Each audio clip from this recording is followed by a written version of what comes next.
Bonjour à tous, j'espère que vous allez bien. Alors on va vous parler, alors on a intitulé ça accélération de start-up entreprise technologie. Donc avant même de parler de tout ce qui peut être accélérateur, on va parler, enfin déjà notre panel, pardon, il a le vecteur commun de travailler dans le B2B. Donc on va parler pas mal de chantiers de structuration, de développement au niveau des startups. Donc je suis très honoré justement de présenter ce panel. Très rapidement, égoïstement, un petit mot pour ma part. Donc Mathias, je suis startup manager au sein d'Axeléo, sur lequel on va revenir ultérieurement. À ma droite, donc Sylvain, qui travaille qui est cofondateur et CEO de Tilki. David, qui est éditeur, CEO de l'application Topi, et donc Eric, bon, je vous le cache pas, c'est un peu mon boss, cofondateur et CEO d'Axeléo.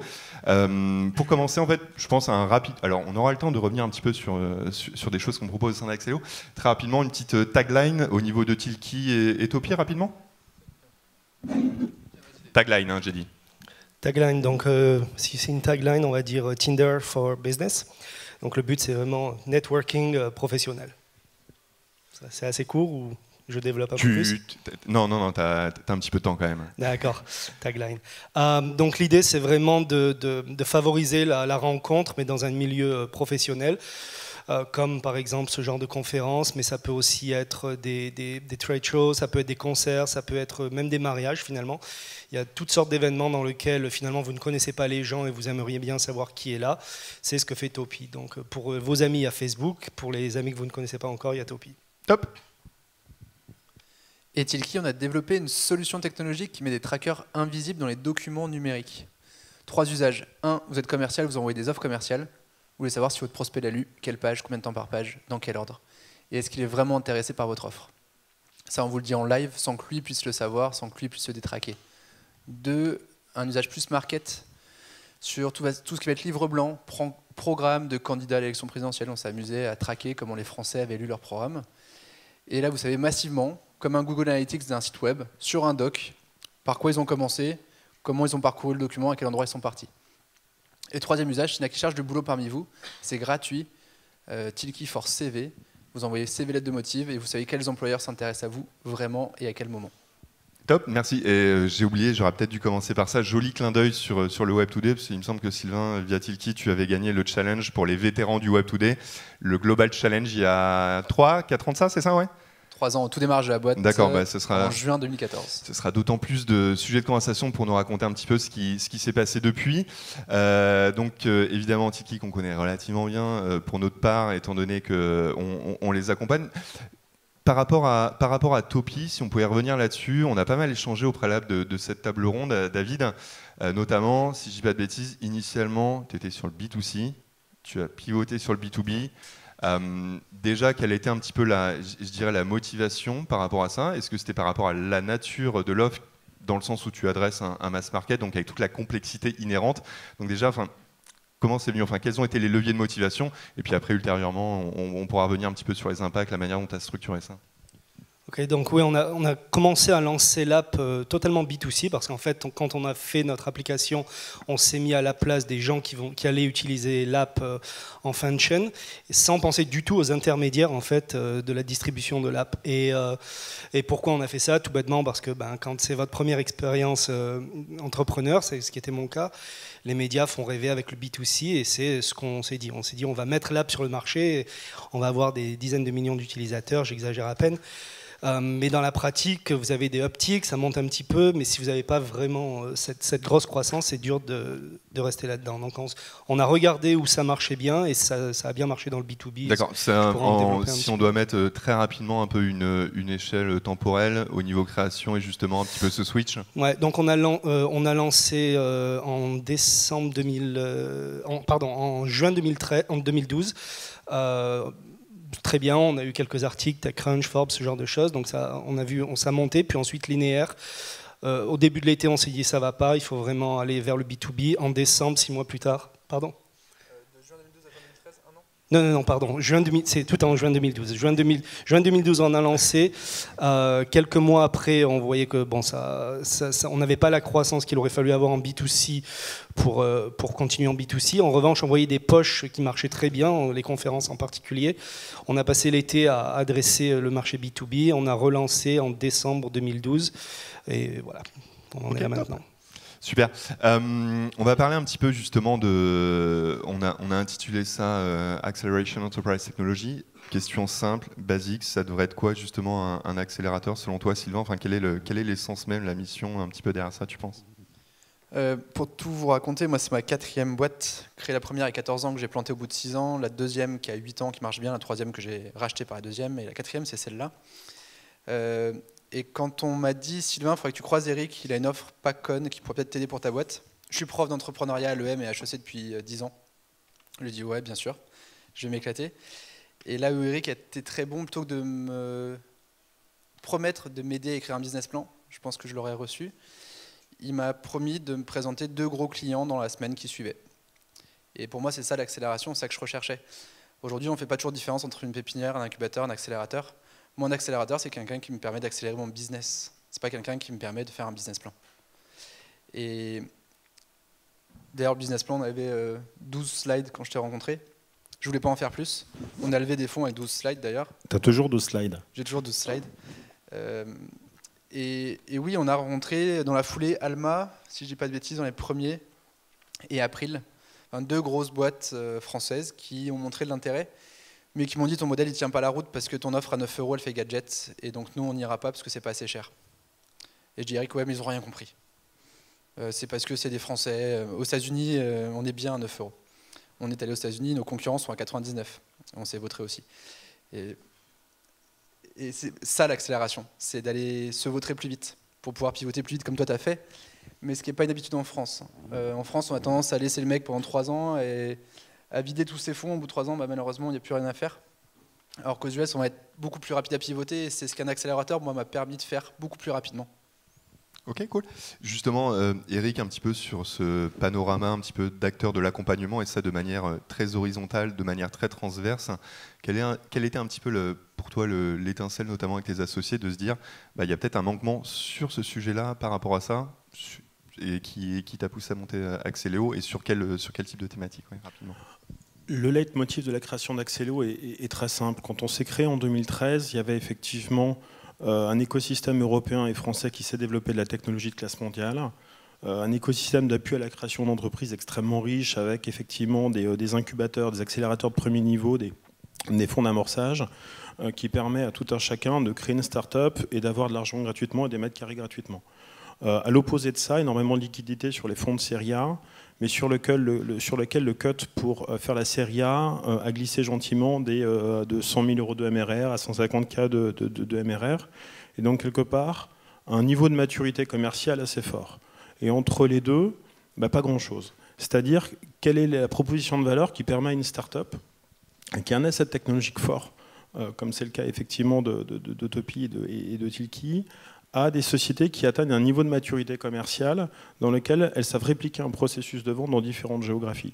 Et il ne s'agit pas d'être bon sur scène pour pitcher, il ne s'agit pas de lever de l'argent, il s'agit de s'inscrire dans une chaîne de valeur où des sociétés dans le B2B doivent lever toutes les objections possibles dans un cycle de vente qui va être long, parce que qui va répondre à des ETI, à des grands comptes, dans lequel il y a effectivement un acteur métier qui a un besoin, fonctionnel ou autre, mais sur lequel la finance veut des garanties, sur lequel les achats veulent des garanties, sur lequel le juridique veut des garanties. Et le mode de fonctionnement qu'avaient les accélérateurs et les incubateurs de premier niveau, c'est-à-dire plutôt sur des batchs courts, n'est pas du tout adapté à finalement des cycles de vente qui sont longs. Et c'était le leitmotiv de départ sur lequel on a réuni un collectif d'entrepreneurs. Aujourd'hui, on est 45 associés dans la structure, avec un focus particulier dans le numérique B2B et des programmes d'accélération adaptés effectivement à ces secteurs d'activité en France et international. Ok, donc vraiment en complémentarité de ces acteurs existants qui peuvent animer aussi bien un écosystème local, ce type de choses-là. Oui, complètement. Par rapport à ça, notre positionnement, c'est pas d'aider les sociétés de faire le 0-1 sur lequel, sur chacun des territoires, l'offre est assez structurée. Nous, on est plutôt là d'essayer de les amener à faire le 1 à 10, le 1 à 100. Comment, comme un Tilki, on a aujourd'hui une société qui est mature et qui sait vendre en France, en Allemagne, en Espagne, au Portugal, en Angleterre. Et c'est pas du tout la proximité géographique a plus de valeur à ce stade-là. C'est comment j'atteins une maturité dans mon offre, dans mon modèle économique, dans mon organisation commerciale, dans le recrutement de mes commerciaux, dans l'incentive de mes commerciaux, toutes ces petites choses qui, bout à bout, on n'est plus du tout dans des sujets stratégiques, on est vraiment dans des sujets d'exécution. Comment à la fin je fais du business et je signe et j'enchaîne mes ventes tous les jours, toutes les semaines. David, justement, en fait, ce switch, si je peux me permettre, B2C, B2B, en fait, c'est une nouvelle ère également dans la manière dont tu vas adresser un petit peu ton market. Comment tu perçois ça un petit peu en termes de structuration? L'offre, la tagline, le messaging n'est plus du tout le même? Non, pas du tout. En fait, le premier problème, c'est donner un prix à ce qu'on fait. Et ça, c'est très, très difficile. Et c'est, je pense, peut-être la chose la plus importante. D'un seul coup, vous avez un produit, il faut lui donner un prix. Alors, nous, on a tout fait. On a vendu $50, on avait eu $500 in between. Donc, ça, c'est la première chose. Il faut penser que votre produit a une valeur et c'est très important.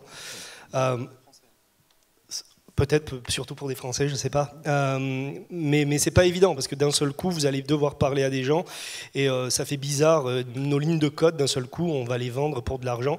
Ça faisait bizarre, c'était la première fois que je faisais ça. Donc il faut vraiment bien penser à votre pricing, parce que c'est un signal, c'est presque le plus important. J'ai une anecdote que je raconterai peut-être, si vous voulez, en café, mais c'est vraiment très important. Ensuite, je pense, enfin ça c'est ce qu'on a fait, on a commencé très petit. Donc d'un seul coup, quand vous faites du B2C, il faut TechCrunch, VentureBeat et compagnie, French Web, je ne connais plus tous les Français. Mais donc il faut faire ça. Pour le B2B, pas nécessairement. En fait, nous on a commencé tout petit avec juste des événements pour les gens qui font justement des événements. En fait, on a vraiment targeté notre cible et on a essayé très très rapidement de les avoir comme collaborateurs afin de définir notre roadmap. Ok. Sylvain, par rapport à l'offre Tilki, si je dis pas de bêtises, à la genèse, au début c'était quand même pas mal orienté un petit peu le même produit, self-service, plutôt orienté start-up, PME, si je me trompe pas. Moi, l'exemple clé, c'est Pipedrive, je ne sais pas si ça vous parle, ou Hunter.io ou AnyLeads, des logiciels SaaS, self-service. Les gens comprennent, c'est simple, ils payent quand ils sont contents.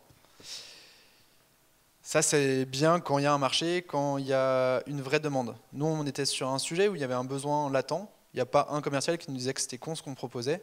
Pour autant, il ne s'était jamais posé la question, il ne le cherchait pas ni sur Google, ni sur les salons. Et aujourd'hui, il ne le fait pas.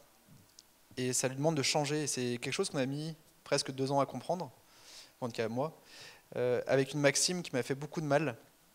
Mon proverbe préféré devant mon board, c'était « un bon logiciel, c'est comme une bonne blague ». Ça ne s'explique pas. Soit les gens comprennent, soit ils ne comprennent pas. Sauf qu'en fait, dans les grosses boîtes, c'est pas ça. C'est pas les 2 clics qu'on leur explique à faire, c'est tout l'impact sur le changement au quotidien, sur comment on va relancer les clients demain, comment on va gérer la relation client, puisqu'on apporte de la data ou des infos qu'ils n'avaient pas avant. Et c'est un d'Axeléo qui m'a pris un moment en me disant, sinon, en fait, ton truc, il est vachement structurant. Je dis non, attends, c'est bon, c'est 2 clics, quoi. C'est juste, je mets des trackers dans les documents. Je fais, ouais, mais si le couillon d'Orange, qui est un de tes clients, il appelle son prospect en lui disant, bah, ça fait 6 fois que tu as ouvert, pourquoi tu as ouvert 6 fois? Il va se foirer sa vente. Je dis, ouais, enfin, il va pas dire ça. Il fait, si, il va le dire. Donc à toi maintenant de les accompagner, de les prendre en main, et vraiment c'était un vrai moment, nous, il y a 1 an et demi, où d'ailleurs on a failli arrêter il y a 1 an et demi, parce que ça ne décollait pas, et on ne voyait pas comment décoller un jour.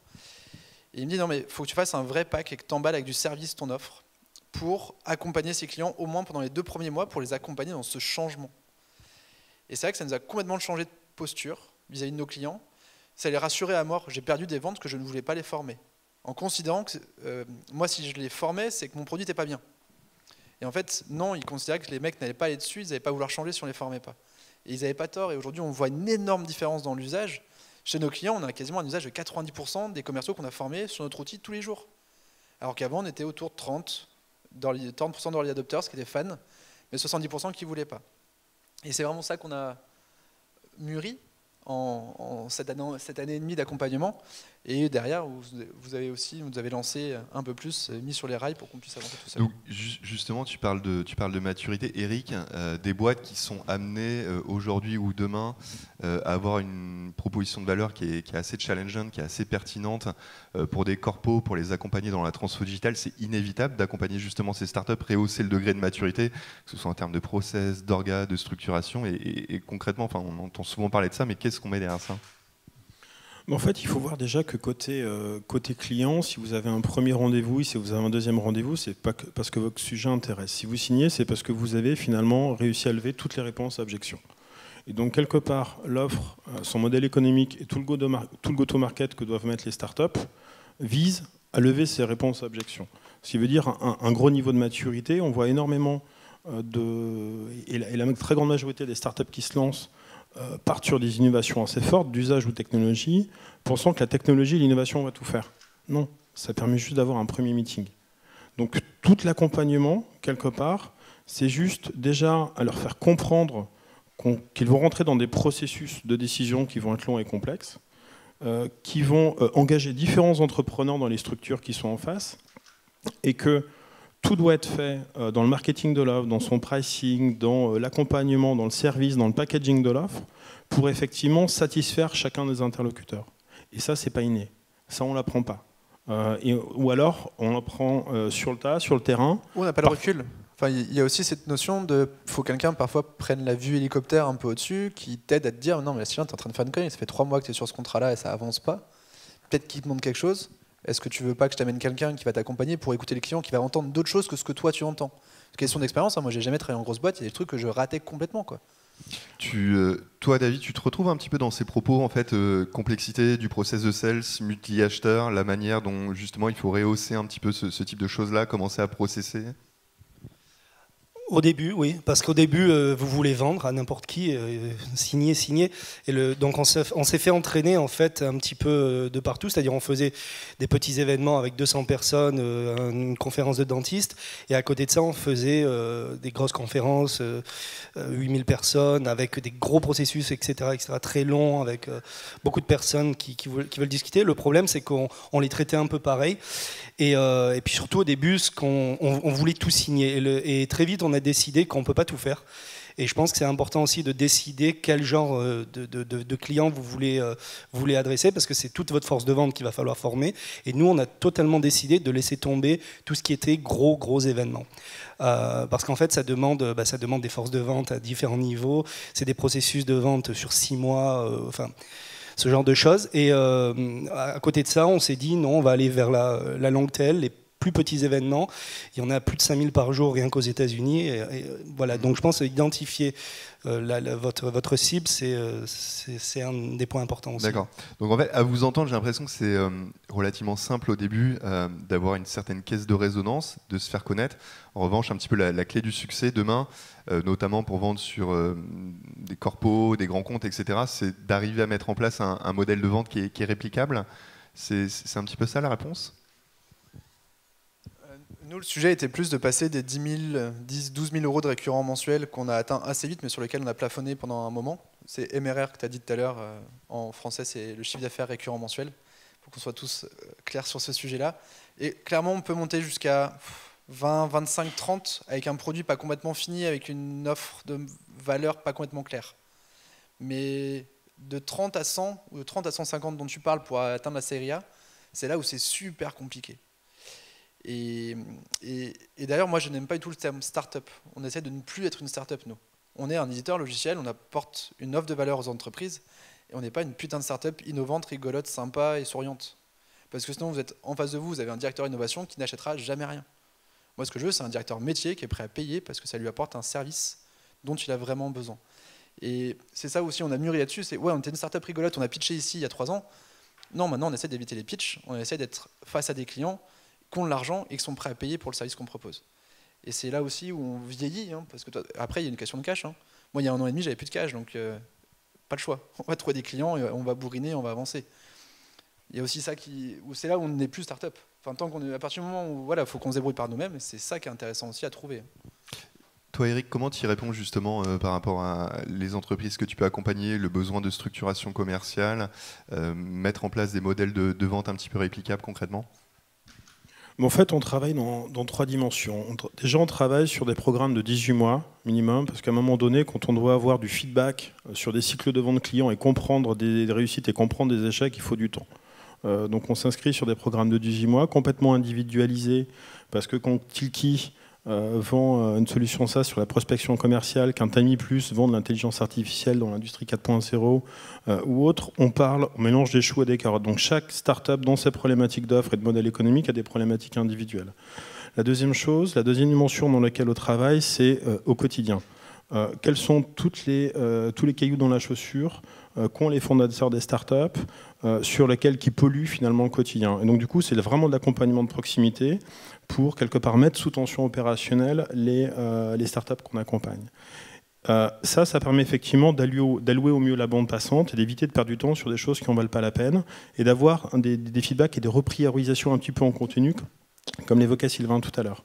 Mais ça ne permet pas de craquer des points durs. Quand on doit faire des pivots, casser une offre, repackager, mettre du service, passer d'un modèle de vente direct à comment finalement je vais passer à un modèle de vente indirect où je vais embarquer avec moi des intégrateurs, des distributeurs et sur lequel je dois faire gagner de l'argent à mon channel, ce n'est pas des questions triviales qui se traitent en 2 secondes. Et donc du coup là-dessus, effectivement, par le collectif d'entrepreneurs spécialisés dans le B2B qu'on a monté, qui est comité au capital de l'accélérateur, et bien effectivement, sur des sessions de travail, avec du recul, on capitalise sur l'expérience de ces gens-là, non pas sur un mode coaching où viens voir petit, je vais te raconter comment ma vie était géniale et comment j'ai réussi, mais plutôt comment cette expérience capitalisée d'un point de vue sectoriel, technologique ou autre, peut servir et apporter des réponses tangibles à ces startups qui doivent effectivement demain prendre des décisions stratégiques. Voilà. D'accord, ok, clair. Ouais, le terme important, c'est mise sous tension. Non, mais que ce soit très clair. Moi, c'est ce que je recherchais. On s'est engueulé plus d'une fois avec Eric, parce qu'il nous met clairement sous tension très régulièrement sur des choses dont on ne se rend pas toujours compte, nous. Au moment où il nous le dit, où il nous m'a dit, moi, il y a 2 ans, Sylvain, t'es assez bon pour prendre des rendez-vous, mais franchement, t'es pas un bon closer. Et c'est pas toi qui vas négocier le contrat à 200 000 avec EDF. Je lui dis, mais facile. Je dis, non, Sylvain, tu feras pas. Je sais que t'es bon pour aller prendre le rendez-vous, mais tu sauras pas faire la suite. Donc, prends un directeur commercial.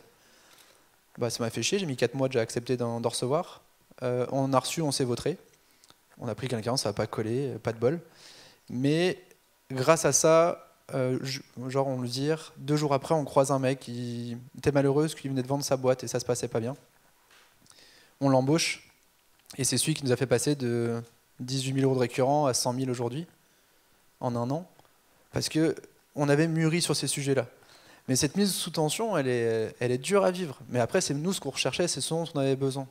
Parce qu'on ne voulait pas faire la petite boîte, on voulait tenter un vrai truc. Après, c'est le rôle de l'accélérateur. C'est pas des gens qui vous disent c'est bien, tu t'en sors bien, c'est bien, tu pitches bien, t'es sympa. C'est pas juste le côté bienveillant de la chose, de dire je suis là en backup, quoi. C'est bienveillant parce qu'au final, c'est pour notre bien et c'est pour notre bien tous les deux. On a tous intérêt à ce que ça marche. Mais le but, c'est pas de vous dire que vous êtes fort. David, tu te retrouves dans ces propos justement de dire les premières ventes en B2B sont relativement simples, c'est-à-dire passer un petit peu de 0 à 1, mais en revanche, un petit peu sur ce mode guérilla, et de dire de 1 à 10, ça demande de la structuration, etc. Tu te retrouves là-dedans, ouais? J'aurais pu citer pratiquement les mêmes chiffres. Je rigolais un petit peu quand tu disais de 0 à... C'est exactement ça. C'est-à-dire les premiers, vous faites n'importe quoi, vous envoyez des emails et puis ça passe ou ça casse. De toute façon, vous allez de partout. Ce qui est très dur, c'est justement de passer à ces 150 000 par mois. Ça change tout parce que d'un seul coup, le CEO, voilà, il avait eu un problème, il lui fallait un directeur commercial, exactement pareil pour nous. C'est-à-dire les premières ventes, je peux les faire ou quelqu'un d'autre peut les faire, je connais bien le produit, je peux pitcher, mais ensuite savoir vraiment créer un sales pipeline avec des leads qui rentrent et des étapes, des pitchs bien polissés à dire à chaque étape, ça ne s'invente pas, c'est un vrai métier. Donc, Eric, en fait, à écouter David et Sylvain, en fait, c'est pas juste les hommes qui font la différence, à savoir le type de profil qu'ils vont réussir à chasser, qu'ils vont réussir à recruter, que ce soit un directeur commercial qui soit affûté. Encore faut-il avoir la bonne machine pour les accueillir, qui soit assez mature, c'est ça, ouais? Ce sont toujours les hommes qui font la différence. Néanmoins, il faut qu'effectivement la structure avec qui les accueille, avec un grand H évidemment, il faut que la structure qui les accueille ait un niveau de maturité sur lequel on puisse quelque part déléguer l'acte de vente. Et ce n'est pas quelque chose qui s'apprécie de matière isolée. C'est-à-dire qu'à un moment donné, l'offre, son go-to-market, le financement, la maturité du management jouent. Et la phase qui est critique dans ce passage de 0 à 1 et de 1 à 10, c'est quelque part à un moment donné, les fondateurs ne font plus la vente, doivent déléguer la vente. Et que l'innovation, la technologie, l'offre, soit mûre ou pas mûre, quand c'est le CEO qui pitch, il vend. Quand c'est plus le CEO qui pitch et que l'offre n'est pas mature, il ne vend pas. Voilà, c'est aussi simple que ça. Ça veut dire qu'à un moment donné, il faut que les collaborateurs prennent le recul suffisant, travaillent dans l'ensemble de ces dimensions, comment je recrute, c'est-à-dire avec qui je suis capable de déléguer quelque part une partie de mon bébé, et que je l'accompagne, que je donne le contenu pour pouvoir le former, que je lui donne les outils pour pouvoir le faire. Et ça demande énormément ça demande du temps, ça demande de l'appui, ça demande du conseil, ça demande parfois effectivement de tenter différentes pistes, quitte à en tuer. Ça demande effectivement de faire des choix et parfois de se tromper de directeur commercial comme on a pu le faire avec Tilki. Et on emporte la même responsabilité que Sylvain, parce qu'à un moment donné, on essaye et ça ne marche pas. L'essentiel là-dedans, c'est surtout se rendre compte très vite et réajuster.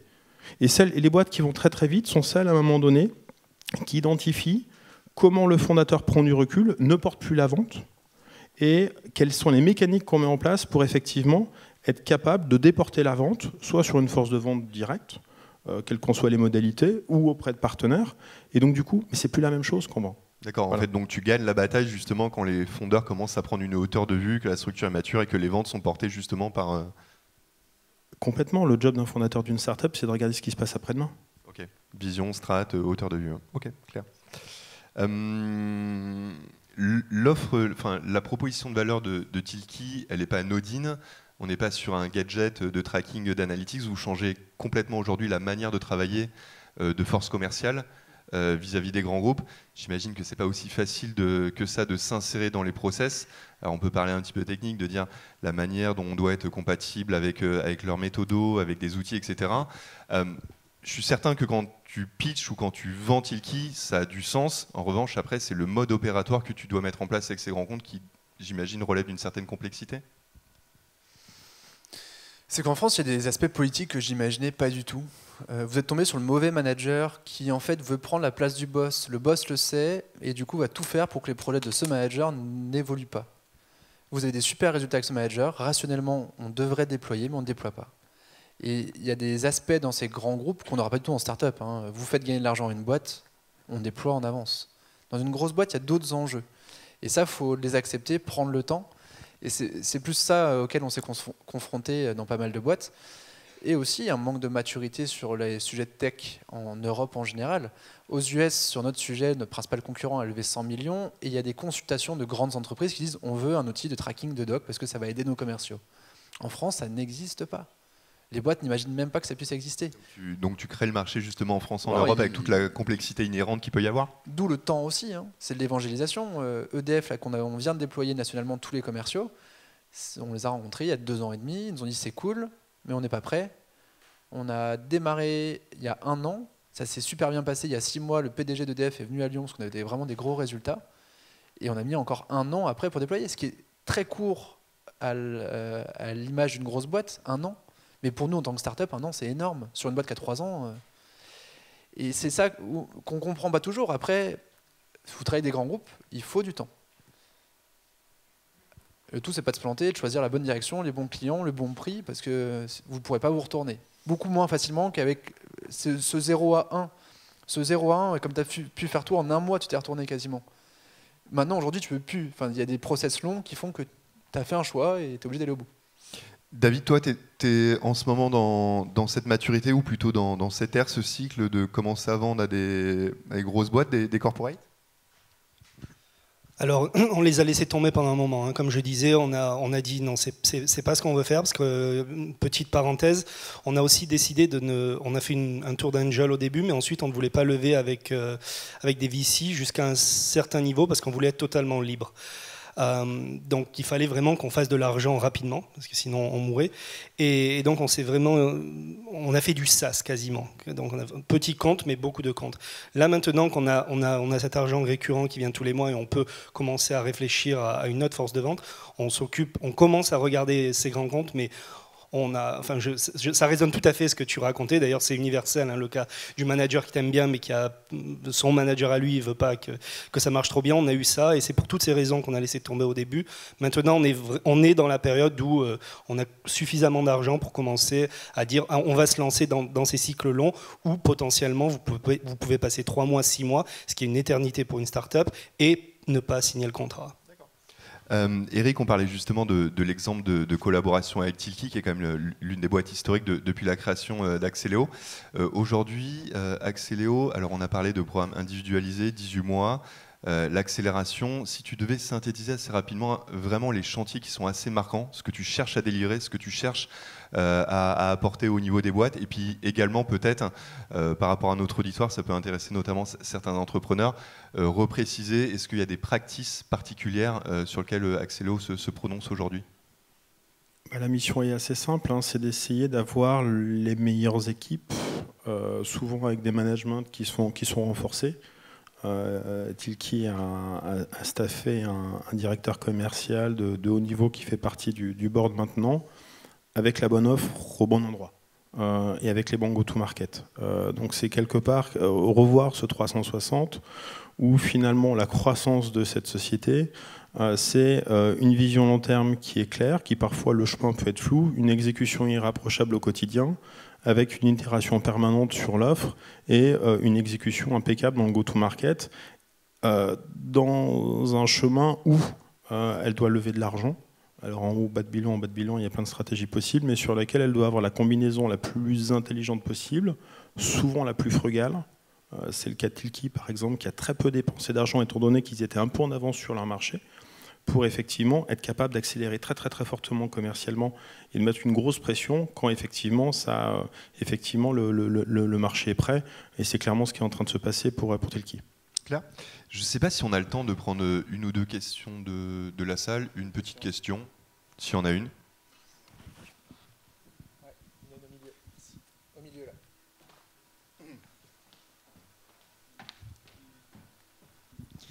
Bonjour, merci déjà pour votre intervention.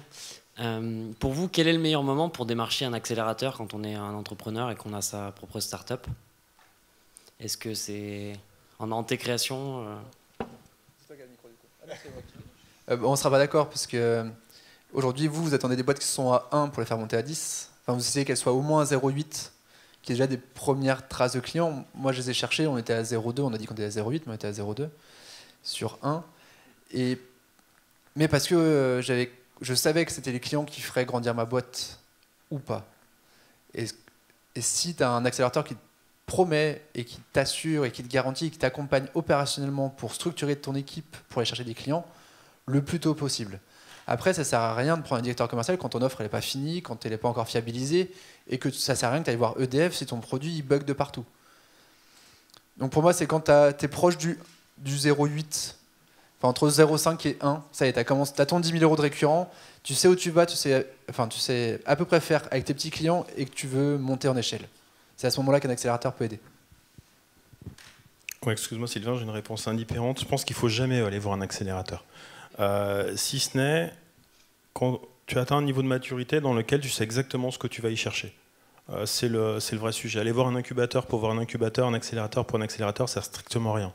Il faut être très clair sur, quelque part, quelles sont les problématiques que tu as levées et quelle est la valeur ajoutée de chacun. Et donc, du coup, comment tu vas capitaliser, comment l'accompagnement, quelle que soit sa nature, très early stage, beaucoup plus late stage, plutôt centré sur effectivement l'offre, la proximité avec les VC ou la proximité avec les grands comptes, comment les acteurs que tu vas voir ont des jokers dans leur manche et vont t'aider à aller plus vite. Voilà. Mais si tu n'es pas clair là-dessus, il ne faut surtout pas aller les voir. Merci. Surtout pas les multiplier. Enfin, ça sert à rien d'en avoir 25. Il y en a beaucoup sur la place.